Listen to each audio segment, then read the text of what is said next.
A science story, huh?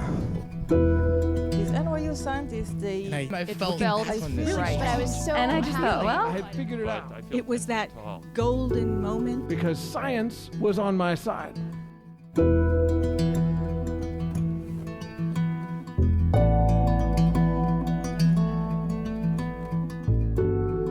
Hey everybody, welcome to the Story Collider, where we bring you true personal stories about science. I'm your host, Erin Barker, and this week we're bringing you two stories about what it means to be an expert. Both of these stories were recorded at Story Collider's annual Proton Prom fundraiser, which took place last Tuesday, May 2nd at the Bell House in Brooklyn. We had an amazing time celebrating 13 years of Story Collider, and we're so grateful to everyone who came out and support or watched the live stream. And we're especially grateful to the Burroughs Wellcome Fund for supporting the event and making it possible. We'll be sharing more stories from the event in the coming months, I'm sure, but for today, we're excited to bring you two of them, from author and cartoonist Zach Weinersmith and comedian Josh Johnson. Our first story today is from Zach Weinersmith. As I mentioned, it was recorded at the Proton Prom this month at the Bell House in Brooklyn.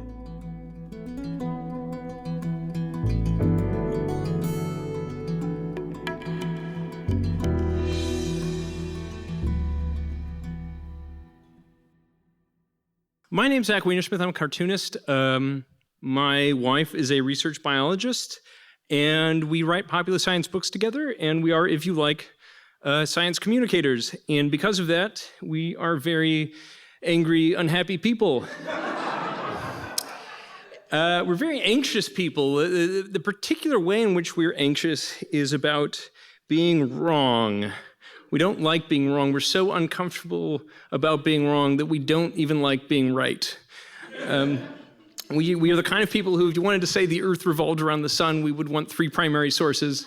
And even then we would say something like, the Earth probably revolves around the sun to the best of our knowledge. And the way we handle this anxiety is we get together and we build really big, meaty, intimidating bibliographies. And you may be under the impression that the point of a bibliography is for future scholars to use as a reference, but that's not true. A bibliography is like the antlers on a buck. It is not useful. It is a display to fend off challengers.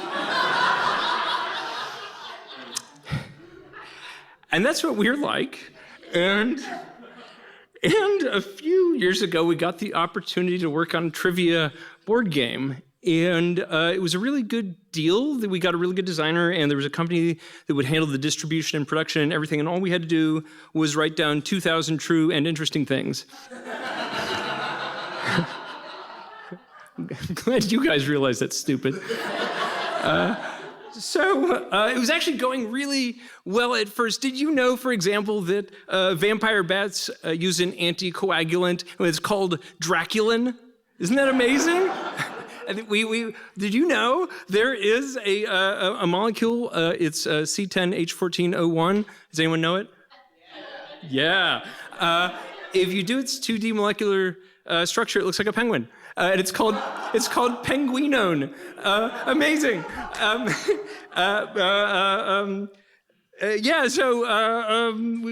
We had all these facts. It was going really well. My favorite was that there's a genus of wasps called aha.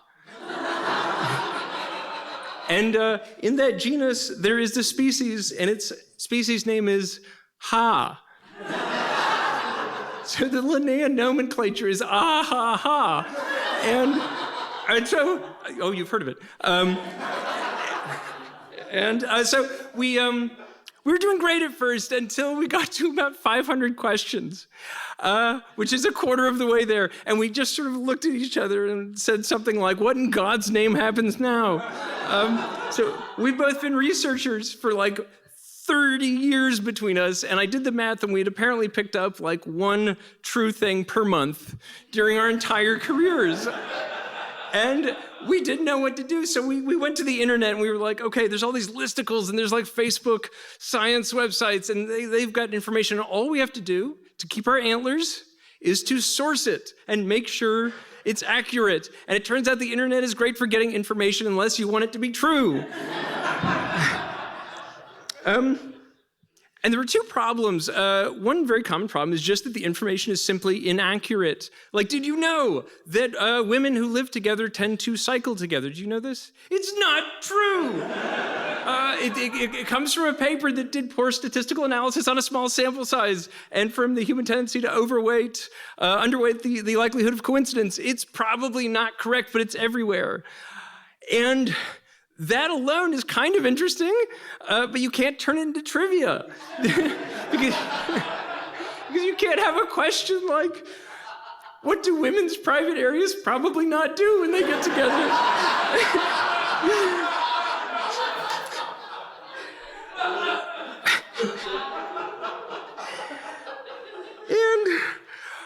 But the other thing that was bad is there were statements that couldn't even possibly be true. They didn't have a sufficient amount of information in them to carry the truth around.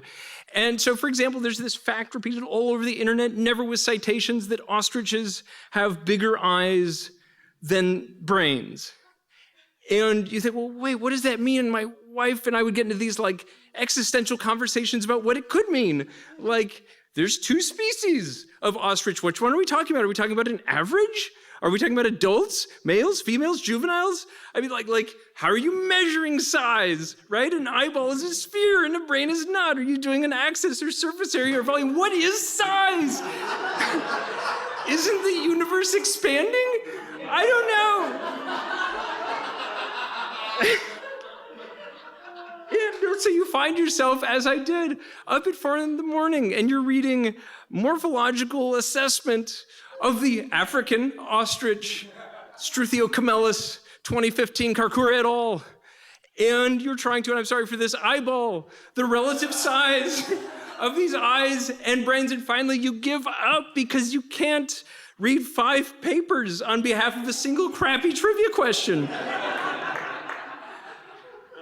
So we gave up on that, and we went to friends, and we have nerdy friends, and we were like, do you know anything? And it turned out they didn't.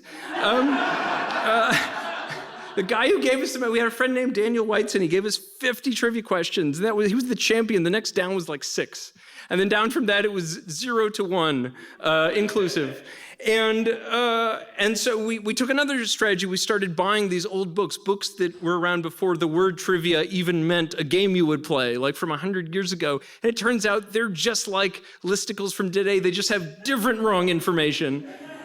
And did you know that women have a favorite color? It's blue. That was in a book.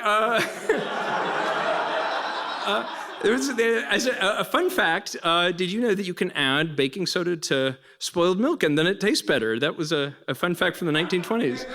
Well, I don't think they said fun fact.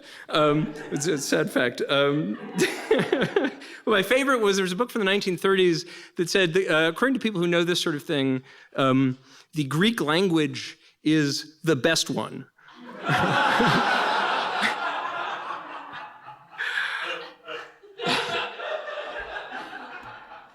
And so we started to get kind of weird. My wife and I at the time, we were working on a book about space settlement. It's called A City on Mars. You can ask me about Elon Musk's relationship with the truth after the show if you'd like. But we started getting weird, and worst of all was the erotic trivia deck. We had promised to make 500 original erotic questions. And I will tell you, ladies and gentlemen, the state of erotic trivia in this country is poor.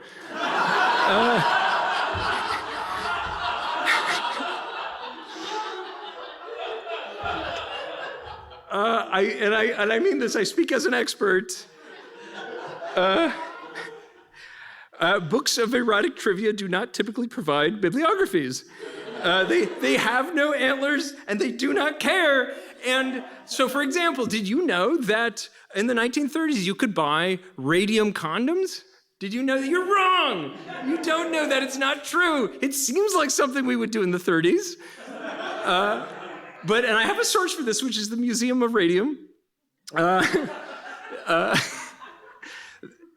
was a brand called Radium condoms. They did not actually contain radium. It would be sort of like if after the show you went to buy neon condoms and you thought they should contain actual elemental neon, which they, I don't have a citation for this, but I don't think they do. So we started to get weird. My wife got really weird, though. So we were working on this, that space settlement book. We'd finished the manuscript, and she started peppering it with caveats. And so all of a sudden, sentences would start with, "It is likely," and "It may be the case," and "It is possibly." And we don't really fight. My wife and I don't really fight, but the closest we ever got is she was putting words like "probably" in front of basic planetary facts. So we eventually got towards the end. We got 2,000 questions, and by the time it was done, we'd gotten kind of warped. I remember my daughter, who's 8-year-old at the time, she came home from 3rd grade, and she told me some fun fact about ancient Egypt. And I said something to her, the gist of which was, "Sweetie, you've underspecified."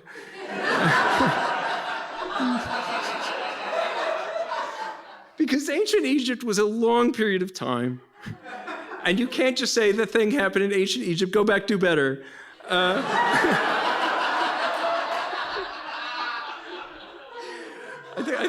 I believe I have apologized for that.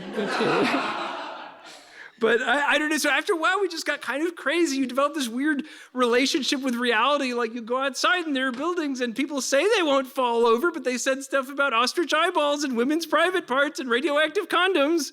So I don't know what to believe anymore. And I'll be giving this speech in Times Square tonight.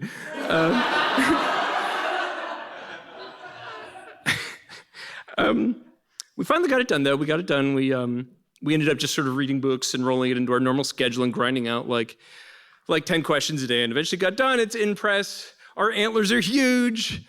Back off. With talks like this, you're supposed to close with how you were moved and how you ruminated on your problem and you've become a better person. And I have not. I have not made peace with any person, place, time period, or concept. I am less tolerant, quicker to judge. I have a less expansive view of the world. And so I was asked to say something moderately uplifting, and the best I could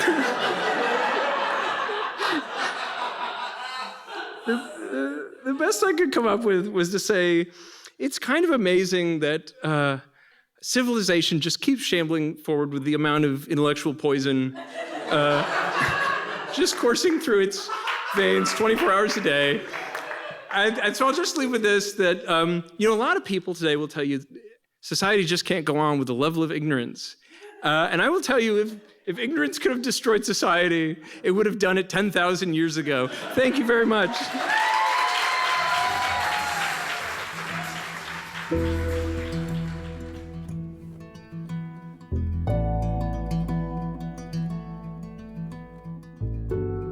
That was Zach Weinersmith. Zach is a cartoonist best known for making the comic strip SMBC. He co-authored the New York Times bestselling pop science book Soonish and illustrated the New York Times bestselling Open Borders. According to him, his work has been featured in too many places and society is the worse for it. Zach and his wife Kelly told a story together once at the Story Collider several years ago, and you can find that at storycollider.org. I highly recommend it.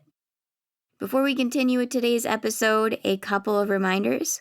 First, we have shows coming up in Boston, London, Atlanta, and Seattle this month. For more information and details, visit storycollider.org/shows. And if you'd like to learn more about how to tell a science story, check out storycollider.org/education. We offer private workshops, both online and in person for groups, and we offer public courses for individuals online as well. And if you're not already following us on social media, follow us at Story Collider. We're on Twitter, Facebook, Instagram, and TikTok. And finally, if you're a fan of this podcast, if you, like all of us at the Story Collider, believe in the power these stories have to reveal the humanity behind science, to change our understanding of how science happens and who it belongs to, please consider donating to the Story Collider at storycollider.org/donate. You can also sign up to support us on a monthly basis at patreon.com/thestorycollider. Our Patreon supporters can receive an ad-free version of this podcast, as well as occasional bonus episodes and other gifts. We're so grateful to everyone who helps make our work possible. Buenos dias, world, from the San Diego Zoo Wildlife Alliance. I'm Marco Wendt. And I'm Rick Schwartz. And we're your hosts for Season 3 of Amazing Wildlife, a show from iHeartRadio Ruby Studio and the global conservation organization behind the San Diego Zoo and the San Diego Zoo Safari Park. Listen as we dive into the efforts here in San Diego and spotlight the heroes working worldwide to care for the species you know and love. Listen to Amazing Wildlife on the iHeartRadio app, Apple Podcasts, or wherever you get your podcasts.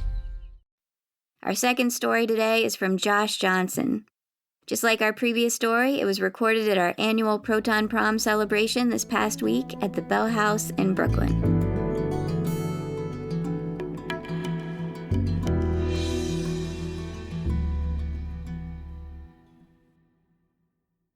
Okay, so I know for a fact that everyone in this room has not read The Death of Expertise, because I've not read The Death of Expertise.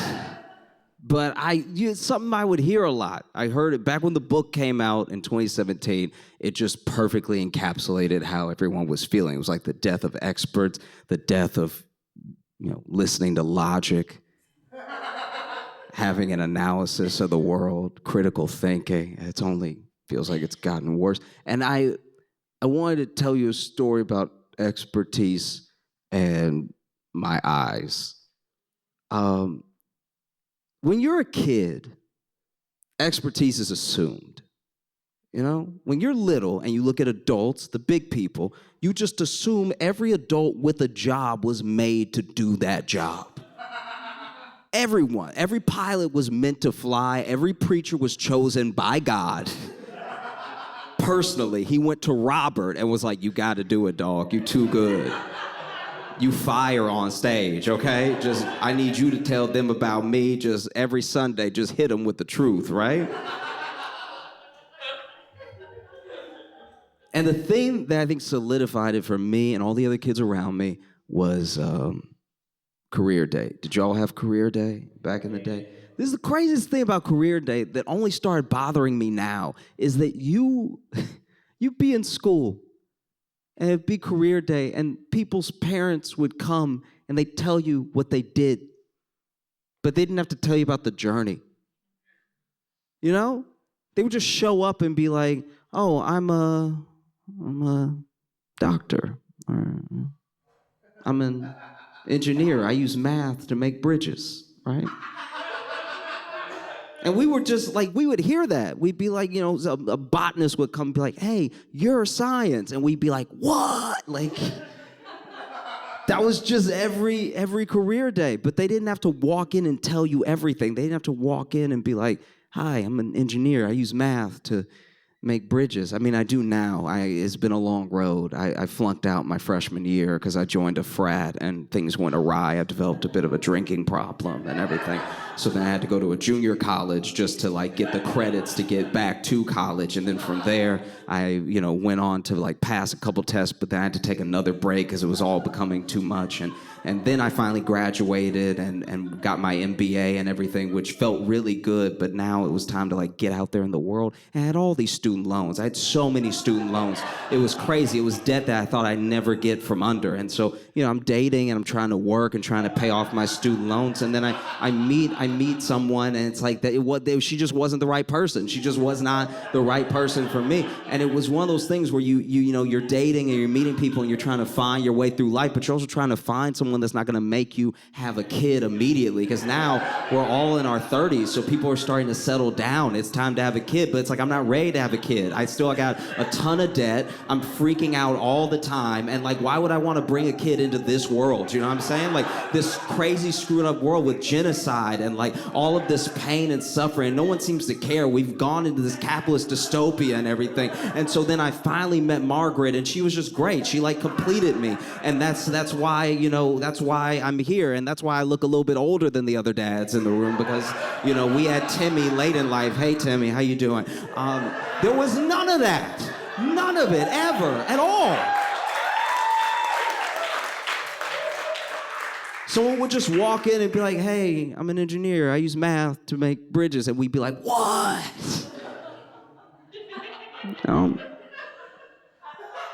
I brought up my eyes because I just need a good doctor. There's gotta be one in a city of millions of people. There's gotta be a good doctor. The doctors I've dealt with, they've tried, but they haven't been great. Not even just eye doctors, like just doctors in general. They're overworked, they're very tired, you know? I went to make 2 appointments in one day.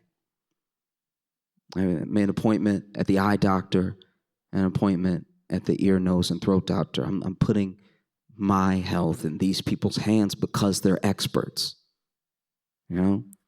And I went to the ear, nose, and throat doctor, and he had the popsicle stick, and he put it in my mouth, and he was like, go ah. And I was like, ah. He's like, no, like, ah. I was like, ah. He's like, no, ah. I'm like, ah. And my mouth is all the way open. I'm like, ah. He's like, no, deeper. And I was like, don't say that to me. Not for this. Please. That is for other stuff. There is no way for me to go deeper right now. You're supposed to be an expert.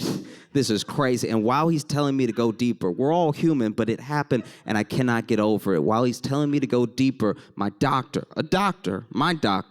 coughed in my mouth, all right? Because he was like, deeper, deeper. And I was like, duh. And you could hear the moment when it happened because it was a light cough, but I was like,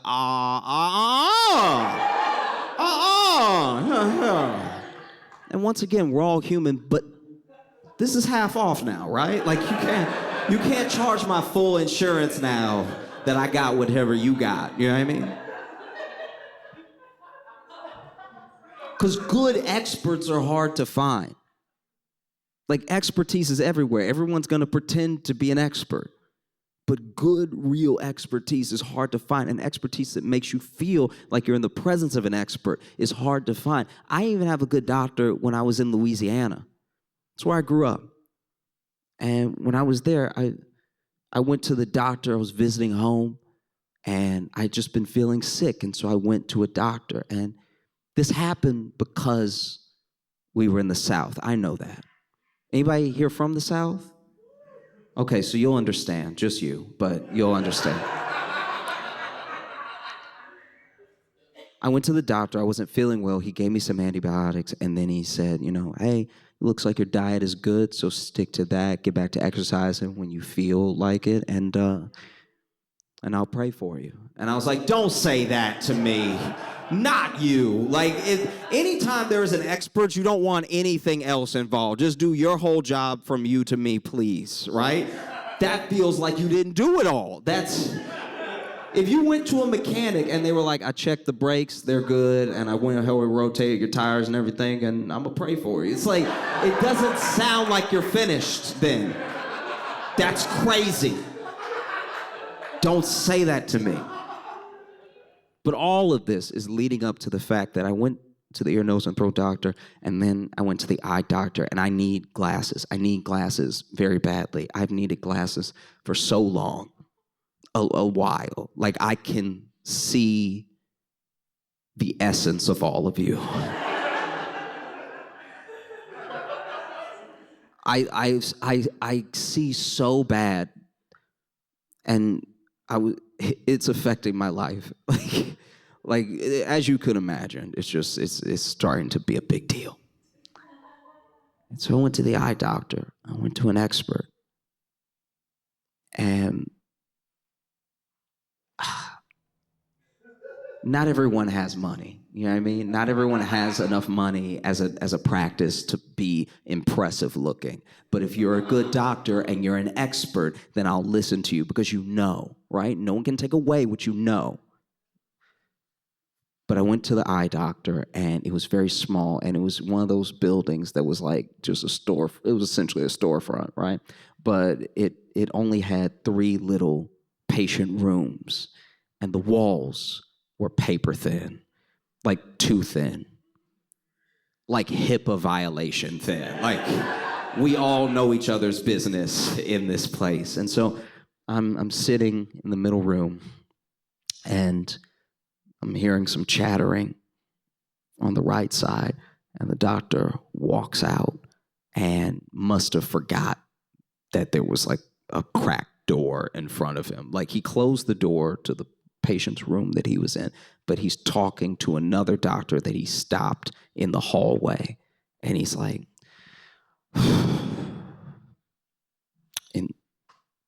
in there, this blind. I don't know what to do. This is horrible. It's not my fault, okay? And he started saying all the expert things, like he got macular degeneration. Like I did my best, right? I can't do anything. And the other doctor is just like, well, calm down. Just tell him. This is all you have to do. It's just a fact. The other guy, the doctor is panicking. It's like, I can't tell him, all right? Been working with this dude for 1.5 years. I feel like I failed. He's supposed to be an expert. Expert doesn't mean you can do anything about things. Sometimes it just means that you know, right?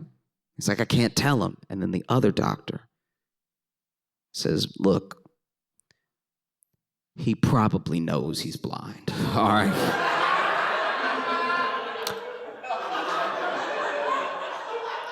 Just by virtue of him coming in today, he has a hunch that things aren't going well. So just tell him. And he's like, I can't tell him. I feel like I failed. All right. I don't know why it's this guy. I don't know why it's right now, but I can't do it.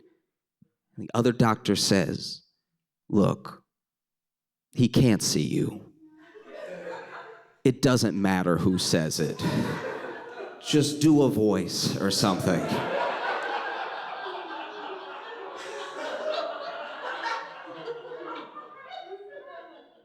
And the other doctor went back into the room and did that. He just pretended to be 2 people so he could break the news in a slightly different voice. And it was the most harrowing experience to sit and listen through. I have heard rough sex through a hotel wall, and this was so much worse.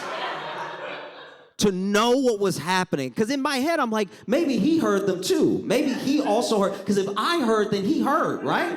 But apparently they were just enough distance away that this guy's like, really? So you both think that there's nothing that can be done? I was horrified, and so I just walked out. I walked out immediately because the other doctor came in to like talk to me. And right after that happened, I was like, I forgot I'm late, and I just left. And so I still don't have glasses. But that's what I learned from that experience. Genuinely, is that an expert is not the same as a miracle worker, and an expert is not the same as a professional. I'm just looking for like a good doctor that's professional. Thank y'all so much. I'm Josh Johnson. Y'all appreciate it.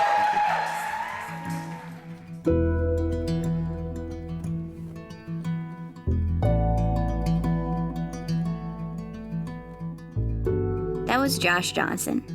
Josh is a stand-up, an Emmy-nominated writer, a performer, and an NAACP award winner from Louisiana by way of Chicago. He is currently a writer on The Daily Show and is a former writer and performer on The Tonight Show starring Jimmy Fallon, where he made his late-night debut. Josh is Comedy Central's most watched comedian ever, with 40 million plus views to date across their platforms. The Story Collider is so grateful to Zach and Josh for sharing their stories with us. The Story Collider is also very grateful for the support of Science Sandbox, a Simons Foundation initiative dedicated to engaging everyone with the process of science. This podcast is produced by me, Erin Barker, Executive Director and co-founder of The Story Collider, along with managing producer Misha Gajewski and senior podcast editor Jen Chen. I want to especially give a shout out to Jen this week for her rapid turnaround of these stories for the podcast. Thank you, Jen. We're also grateful to Story Collider's board and the rest of our staff, including Managing Director Anne-Marie Lonsdale, Science Advisory Fellow Edith Gonzalez, and our Operations Manager Lindsay Cooper, without whom none of this would be possible. The stories featured in today's episode were from the 2023 Proton Prom, which was produced by Misha Gajewski, Gastor Almonte, and me, Erin Barker, with help from Natalia Reagan.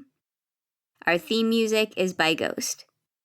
And next week, Misha Gajewski will be back with stories in honor of Mother's Day. You won't want to miss it. Until then, thanks for listening.